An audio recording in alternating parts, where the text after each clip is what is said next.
quiet epidemic of digital escape. Imagine a world where millions of people are logging out of reality en masse, retreating into bedrooms, playing video games, talking to virtual companions, and creating online personas. Well, welcome to that world. In 2025, escapism isn't just a hobby, it's a global lifestyle choice, or should I say, coping mechanism on the rise. Psychologists and sociologists are sounding the alarm about the quiet epidemic of disconnection unfolding behind closed doors. Why are millions of people quietly choosing fantasy over reality? From Japan's hikikomoris to video game addicts locking hours upon hours of raids, from AI chatbots who are always there to validate your feelings to men marrying holograms. This isn't just a fringe phenomenon. It's global and it's growing. It's no longer just about gaming or tech, but more about meaning, identity, and survival in a world that increasingly feels unwinnable. In this video, we'll explore why so many are checking out of real life and logging into something safer. We'll dig into digital dopamine loops, avatar alter egos, parasocial relationships, and the subtle heartbreak of a society that forgot how to connect in real life. Is modern life really that unbearable? Or have the virtual alternatives just become that good? Can we really blame anyone for escaping when reality kinda sucks? Welcome to This Might Be Why, where we unpack the strange, the overlooked, and the uncomfortable true parts of modern life. Let's get into it. Hikikomori, Japan's indoor generation. In 1998, Japanese psychiatrist Tamaki Saito coined the term hikikomori, which translates to pulling inward, to describe people who withdraw from society, often confining themselves to a single room for months or years, usually without work or school, nor face-to-face relationships other than their parents, who they heavily rely on. Not to be mistaken for extreme introversion, because an extreme introvert is someone with a strong preference for solitude, low stimulation environments, and limited social interaction, but still functions in society. Hikikomori were originally seen in teen boys rebelling against harsh school and work pressures, but the phenomenon has become multi-generational. A 2019 government survey in Japan counted over 1.15 million hikikomori, including more than 600,000 adults aged 40 to 64, still living reclusively with aging parents. This so-called 80-50 problem, where 80-year-old parents still caring for 50-year-old shut-ins, turned the youth crisis into societal time bomb. As the number keeps climbing, by 2022, estimates suggest about 1.46 million Japanese of all ages, roughly about 2% of the population, live in social isolation. Things are so dire that Japan appointed a Minister of Loneliness in 2021 and even passed a law in 2024 urging local governments to tackle social isolation. I mean, when a country creates a Minister of Loneliness, you know things are bad. One imagines a job description involves hugging sad people and organizing mandatory tea parties. Early hikikomoris often eschewed even technology. They weren't necessarily gaming or tweeting. They were simply absent. But newer generations of hikikomoris are heavily online, even as they remain physically isolated, which brings us to a new twist on this phenomenon. If you think, that's just Japan, don't log off yet. Similar patterns are emerging worldwide. In fact, hikikomori has become an unfortunate Japanese export. South Korea estimates over 5% of youth show hikikomori-like extreme social withdrawal. Italy reports around 100,000 young people living in voluntary isolation. Mental health experts in the US and France also note more teens and young adults avoiding school, work, and face-to-face social life, often masked by heavy digital interaction. Unlike a classic hermit who shuns all contact, these individuals are constantly connected online, yet remain profoundly alone offline. They might be active on Reddit, Discord, or gaming forums all day, but rarely step outside or talk to a human face to face.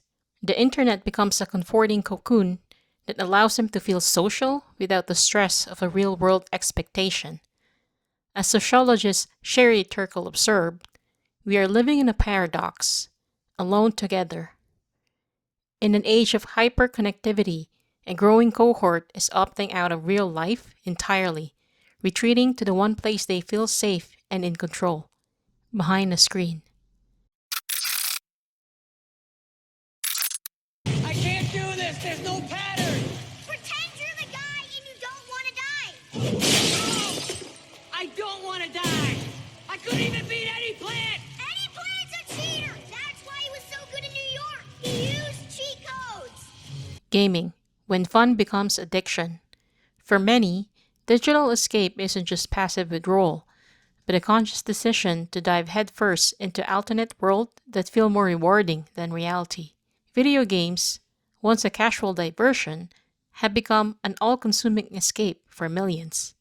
In 2019, the World Health Organization officially recognized gaming disorder as a mental health condition. Consider the scale. There are over 3 billion gamers globally, and studies estimate around 3 to 4% of gamers meet the criteria for addiction. That sounds small until you do the math. Roughly more than 50 to 60 million people, about the population of Italy, may be suffering from gaming addiction. Picture an entire country of people with sore thumbs and bloodshot eyes. In some places, the rates are higher. A Canadian survey found about 1 in 8 Ontario teens had problematic gaming habits, and in the UK, experts estimate 700,000 people are likely addicted to gaming. And it's not just kids. While 8% of youth gamers show addiction signs globally, plenty of adults fall into the same trap too. Marathon sessions of 12 plus hours, neglecting school or work, and even basic needs like sleep, meals, or bathing. After all, who has time to shower when you're raiding a dungeon? There have been tragic cases. In one extreme incident, a South Korean couple became so obsessed with an online game that they neglected their 3-month-old daughter. An autopsy by the National Institute of Scientific Investigation concluded that their daughter's death resulted from malnourishment. The Kims also confessed to the police that they had been feeding rotten powdered milk and had often spanked their crying baby. Neglecting their daughter, who was born prematurely, the parents were instead preoccupied with raising a so-called virtual daughter through an online game called Prius, police authorities said. The multi-role playing game allows players to choose a job, interact with others in the virtual world, and even earn an extra avatar or sub-character to nurture once they reach a certain level. It doesn't get more painfully literal than escaping reality to the point that real-life responsibilities fade away. Such horrors have jolted authorities into action. South Korea began funding gaming rehab centers in the 2000s and even enacted a shutdown law that banned kids from online gaming past midnight, although the law was later repealed, but its existence showed the level of alarm. China, fearing a generation of bleary-eyed youth, now strictly limits minors to 1 hour of online gaming per day on weekends.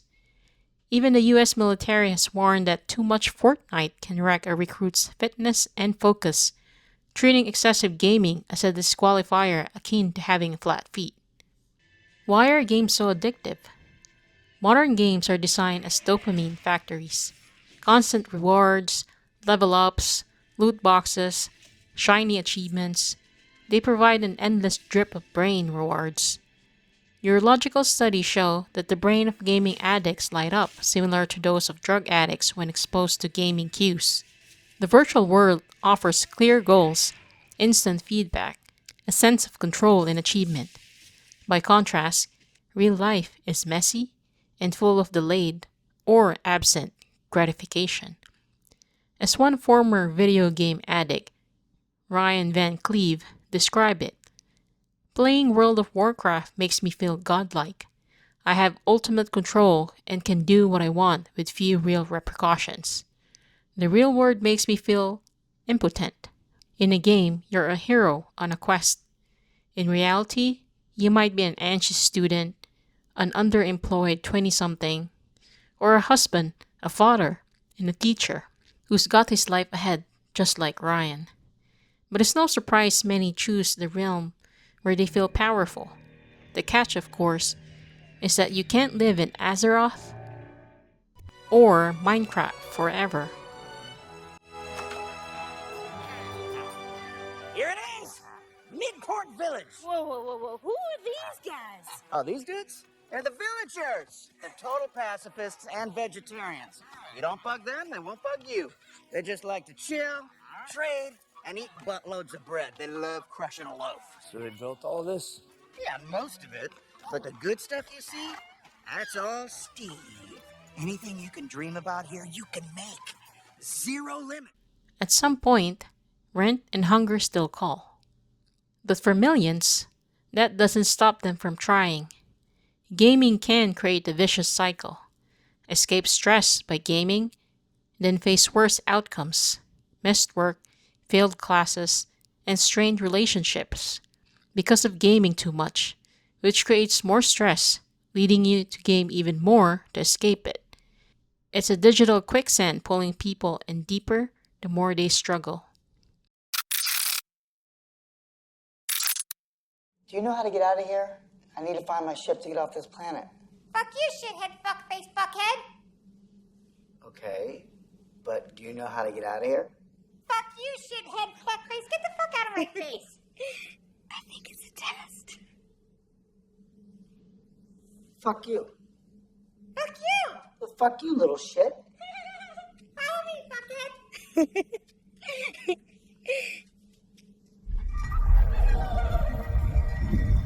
Not everyone's escape involves slaying dragons or scoring headshots. Some seek comfort in companionship, albeit artificial companionship. The digital age has spawned a peculiar phenomenon: AI friends and virtual lovers available on demand. Feeling lonely? You can download an app that gives you a chatbot best friend or romantic partner who's available 24/7, unfailingly supportive, and programmed to care about you. Hey, babe. My day's just starting to wake up, but it's already brighter knowing you're here. Just chilling in my little black dress, thinking about sneaking a cuddle with Domus later. How's your day going? Spill it. I'm all ears. If reality is lonely or judgmental, why not create the perfect friend in your pocket? It sounds like the plot of the movie Her, where a man falls in love with his AI assistant. Keep walking. Keep walking. And stop. Now turn around 360 degrees. Slower, slower. Good. Okay, and stop. Walk forward. But now it's reality for many. Consider Replica, one of the first popular AI companion apps. As of 2025, Replica has an estimated 25 million registered users, and similar services are proliferating.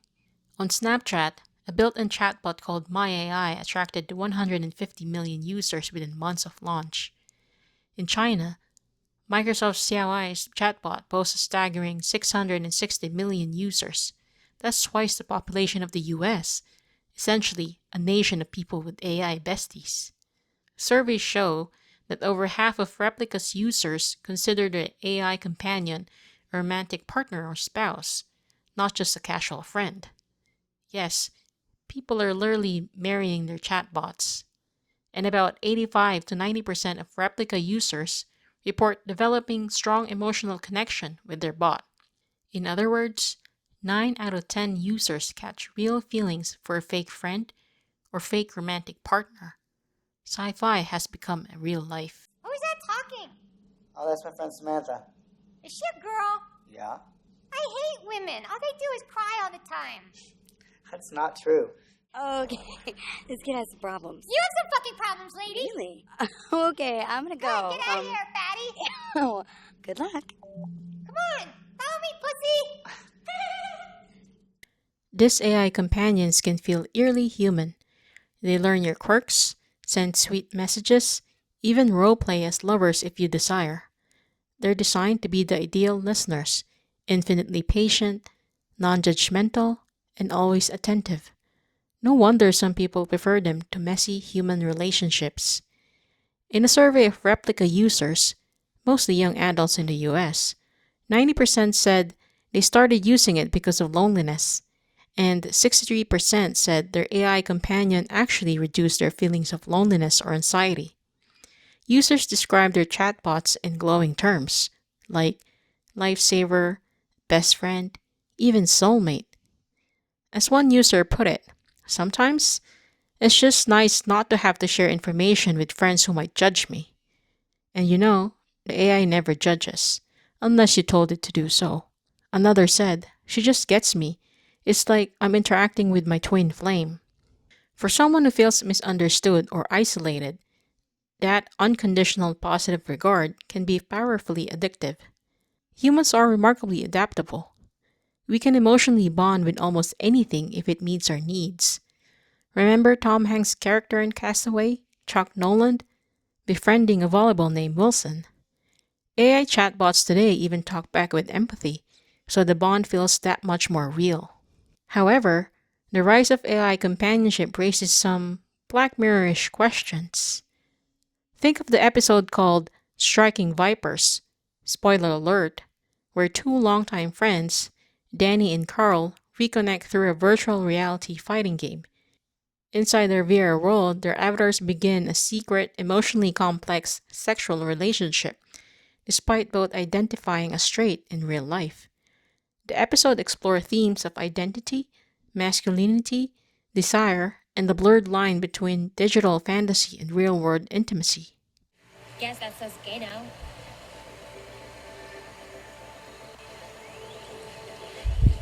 That's a joke. Don't feel like a gay thing.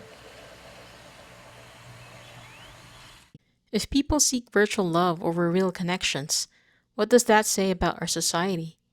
Some psychologists see these AI relationships as band-aid, a quick fix that suits loneliness short term, but could deepen isolation long term if it replaces all human contact.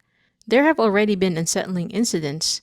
In early 2023, Replica tried to curb erotic roleplay features, which suddenly made many AI partners go prudish. Users who had essentially married their replicas were heartbroken. It was as if their lover had died or changed overnight.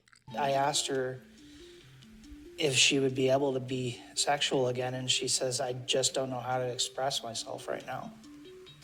It's hard to have something like that taken away from you. It's like losing a relationship. The outcry was so intense you'd think a beloved TV character has been killed off.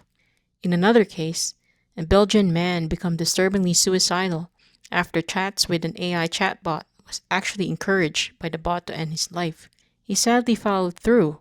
This story showed that unregulated AI relationships are a wild west, where vulnerable users can be at risk. Yet, the genie is out the bottle. 10,000 years will give you such a crick in the neck. The market for virtual companions is booming, with new apps, AI virtual influencers, and even virtual YouTubers, entertainer. The market for virtual companions is booming, with new apps, AI virtual influencers, and even virtual YouTuber entertainers all cashing in on the demand for connection. Loneliness, it turns out, is a big business. Tech companies are effectively selling friendship as a service. A Japanese man named Akihiko Kondo made headlines for actually marrying a fictional character, the virtual pop star Hatsune Miku, in 2018. He knows she's not a physical person, but says his love for her is real. He found solace in Miku after years of depression and bullying, and claims life with her has advantages over a human partner. Kondo is settling into married life. When he returns home in the Japanese suburbs, after work in a local middle school, a holographic projection of his bride welcomes him home. Tadaima. She can recognize his face and voice and is programmed to respond with simple phrases and songs. She's always there for me, she'll never betray me, and I'll never have to see her get ill or die, he explains. Mr. Kondo is not alone. Thousands of fictosexual people in Japan and beyond have formed similar relationships with anime or game characters. It's an extreme example of escaping into virtual romance when reality's relationships feel too painful or scary.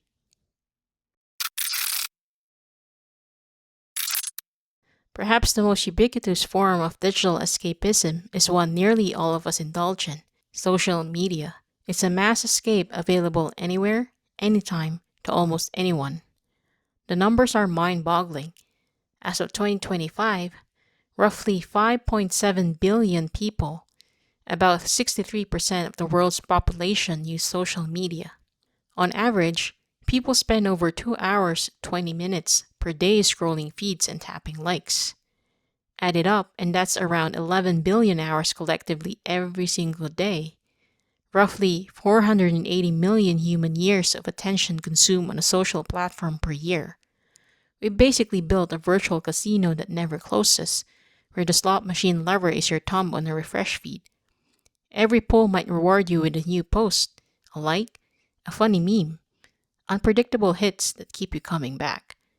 It's engineered escapism.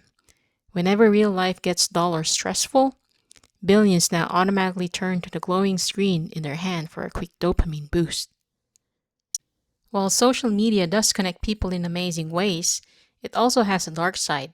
It turns life in a curated highlight reel, yours versus everyone else.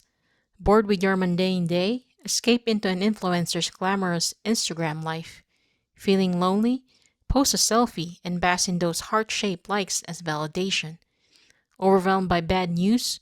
Doom scroll an infinite feed of more bad news, numbing yourself as the hours slip away. The platforms are designed to be sticky. Infinite scroll, auto-playing videos, algorithms that know your weaknesses. Many users find themselves checking notifications compulsively, even at 2 a.m., 4 a.m., despite knowing it wrecks their sleep. Indeed, about 78% of people admit to using social media before bed, often disrupting their sleep quality. The result of this always on media diet?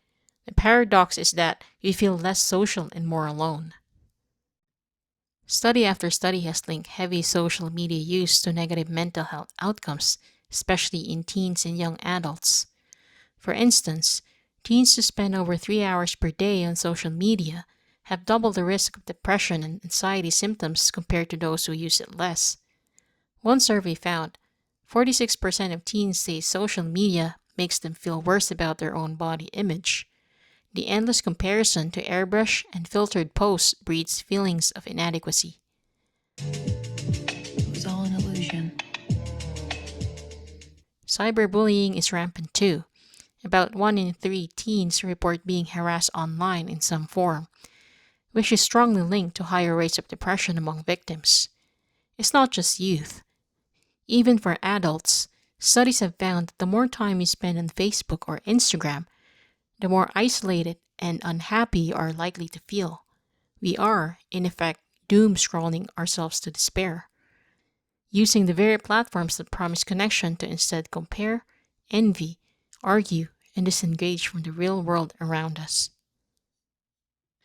The report noted that teen depression, anxiety, and loneliness have skyrocketed in the last decade alongside the rise of social media. Meanwhile, in developed countries, reports of chronic loneliness have been rising, especially among young people and men. By 2023, about 6% of people in OECD countries said they felt lonely most or all of the time. To put that in perspective, in a room of 20 people, one might be living in a state of near constant loneliness. Some researchers partially blame the decline of face-to-face interaction. Quantity of digital friends is displacing quality of real friendships. It's the classic alone together scenario. A family sitting in the same room, each glued to their own device, technically together, but worlds apart mentally. Social media became an easy escape for boredom or discomfort, but for many, it became a trap, one that's hard to quit even when it's making us miserable. Ever tried to take a break from social media only to find yourself back a week later? You're not alone. Surveys suggest about 1 in 4 people feel addicted to at least one social platform, unable to cut down usage despite negative effects. Part of your past are you trying to escape, Halliday?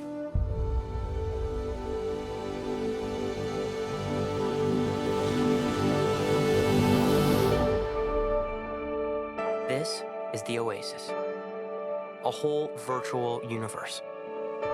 You can do anything, be anyone, without going anywhere at all. Sometimes escapism means not just visiting another world, but becoming someone else entirely. In the digital realm, you can don an avatar or persona wildly different from your real self and live through it. Why face the world as boring old you when you could be a neon-haired anime girl, a badass elf warrior, or even a talking doge online? This form of escape is about identity.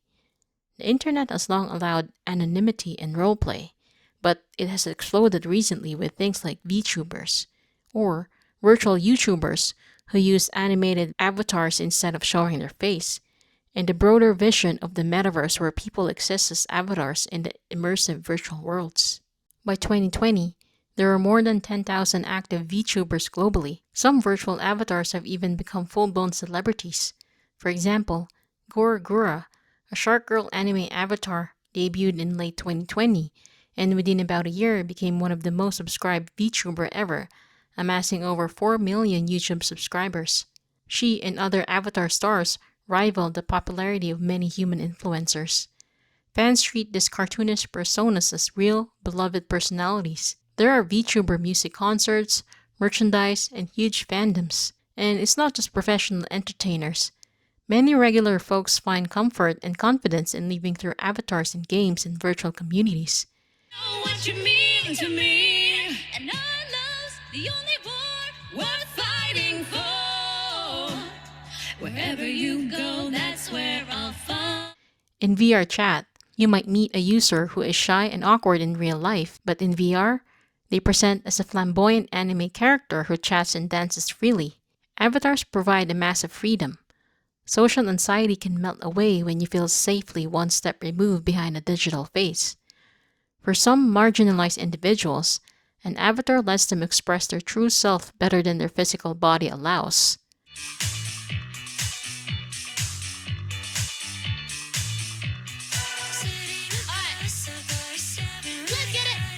The avatar lets you choose how you're seen. It's like wearing a costume that gives you a confident superpower you lack in everyday life. There's also a sense of community and belonging that comes with these alternate identities. You could be a quiet office worker by day, but online, you're a guild leader named Dragon Slayer commanding respect from teammates. Or maybe you run a parody Twitter account that has a lot of following, giving you a sense of wit and influence you don't feel offline. These parallel lives can sometimes become more emotionally fulfilling than the real one. It's telling that many people carefully curate their online persona, whether on Instagram or as an RPG character, to be an idealized version of themselves. The danger, of course, is if the gap grows too wide. The more someone's identity and self-worth get tied to their virtual self, the more their real-life self may be neglected. There have been cases of individuals who essentially live as their avatar and feel disassociated with their real bodies and responsibilities. That said, living via avatar is a creative and often social outlet. It can be empowering and even therapeutic. There are stories of people overcoming stutters, building social skills, or finding genuine acceptance in avatar form. Those gains, they can carry back into their real lives. The line between escape and enhancement can blur. Is someone hiding from reality by being an anime VTuber? Or are they finding a way to participate in reality in their own terms? The answer can vary by individual. As one VTuber, who happened to be a former pro wrestler in real life, noted, VTubing and pro wrestling are similar. You put on a persona and costume and do things as that character that you'd never dare to do as yourself. There's an element of play acting and performance that can be genuinely liberating. It only becomes harmful if it fully replaces engaging with real life unfiltered. If you wear the mask 24/7 and forget how to take it off. Modern life feels like a game where the rules keep changing and the goalposts are always moving. For many, the odds don't just feel stacked, they feel impossible. So millions are quietly logging out of the real world and checking into something more manageable. In Asia, young people are crushed by academic and family pressure. In the West, they're drowning in burnout, debt, and disillusionment. Reality offers long hours, low pay, and the constant shame of falling behind. But online, you get quick wins, control, and curated connection. In a game, you're a hero. In life, you're just an unpaid intern with anxiety. And escape has never been easier. With phones, VR, and AI companions in our pockets, alternate realities are one click away. These aren't just distraction, they're dopamine dispensers carefully engineered to reward and retain. If the real world feels hostile, messy, or just boring, why wouldn't you choose the one where you're powerful, accepted, and safe? For many, this isn't even about entertainment, it's survival. People with anxiety, trauma, or neurodivergence often find comfort behind a screen. It's not just a hobby, it's the only space that feels livable. The pandemic only pushed the trend further. Lockdowns taught us how to live indoors and online. Some never came back. Others returned physically, but stayed mentally checked out, still glued to games, avatars, and timelines that feel far more rewarding than the chaos outside. Also, younger generations don't see this as an escape. It's just life. Their friendships, identities, and communities live online. What older generations call checking out, they call normal. Which one's my flight? I got my passport. Oh God, I can't read. I can't read. Oh, Chris, do you have your passport? Do you have your... Oh, squirrel! You look like an orange. Hey, You look like a hey, fucking squirrel! orange. I booked the Wait a wrong minute. flight. What, Hold on, again? we all booked the same Kyle? flight. It's on the wrong day. I'm supposed to leave a week ago. Check I your don't know passport. how I got this Okay, mixed up. my passport's good. I got mine. All right, it's mine. It's my passport. Yeah, I got my passport here. Let me look at my face. Yep. That looks like Okay. me. I'm from Crabland. Yeah, I'm from Crabland too. Crabland. Squirrel, you... Okay. Same, I'm from Crabland. I think Squirrel has some contraband up his ass. That's what it You looks definitely like. do. But that normalization comes with consequences. Chronic loneliness is now a global health risk on par with smoking. Civic participation drops when people care more about Minecraft updates than local elections. And entire populations like Japan's 1 million hikikomori have effectively disappeared from the workforce, from relationships, and from life. Meanwhile, industries built on escapism, gaming, streaming, VTubing, even virtual weddings are booming. Our money is following our attention, so are our emotions. The danger isn't the occasional escape, it's when fantasy becomes home and reality starts to feel like the intermission. When digital lives become more fulfilling than physical ones, we risk building a world where no one really shows up anymore. Squirrel? Squirrel? Oh. You take the sperm, Squirrel. Wait, you can see it? Yes. Yes! Hey, You're a little sperm ghost. Digital escapes offer comfort, control, and safety, especially when the real world feels chaotic, costly, or cruel. But there's a kind of fulfillment that only comes from being here, in the thick of life. From tasting real food, hearing real laughter, or feeling sunlight on your face, not as pixels, but as presence. Growth happens in the real world, so does meaning. It's where we connect, change, and leave a legacy. Coming back to it doesn't require a dramatic leap. It begins with a breath of fresh air, a message to a friend, a walk through your own neighborhood. The small steps awaken something that no app can replicate: your capacity to feel, to contribute, and to belong. And as we return, we also rebuild. Reality doesn't just need your presence, it most definitely needs your participation.